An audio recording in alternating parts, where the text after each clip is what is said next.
Бүгінгі тренинг үш тақырыпта өткелі отыр: экология, туризм және әлеуметтік желілері. Негізгі қатысушылар бұл әрине Астана қаласының жастары болып табылады.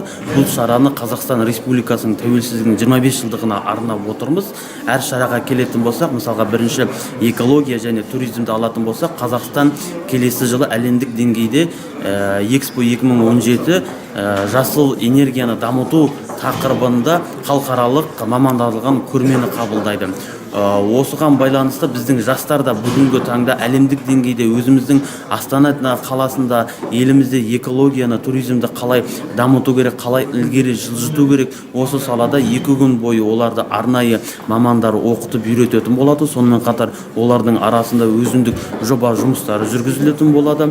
Үшінші мәселе бұл әлеуметтік желілер. Әлеуметтік желілер өздеріңіз білесіздер, қазір кез келген қоғамда белгілі бір пікірді жылдам арада қалыптасуына негізден себеп болып отқан бұл әлеуметтік желілер. Сондықтан жастар арасында әлеуметтік желіні қалай пайдалану керек және жастарға қандай ой салу керек, осы мақсатта біз жаңа Астана қаласындағы жоғарғы оқу орындарының арасынан жаңа жастарды шақырып, әлеуметтік желіні дұрыс пайдалану және өзің жеке мүддесі емес, жалпы қоғам үшін жастар арасында қандай жақсы істерді істеуге болады, осыны арнайы мамандармен оқытып үйрететін боламыз. 2 күн бойы осы жаңағы әлеуметтік желі арқылы бейне жазбалар, суреттер салу, жазбалар салу және басқа да заманауи технологияларды, әдіс-тәсілдерді қолдана отырып, жағымды пікір қоғамда қалыптастыруға біз үйрететін боламыз.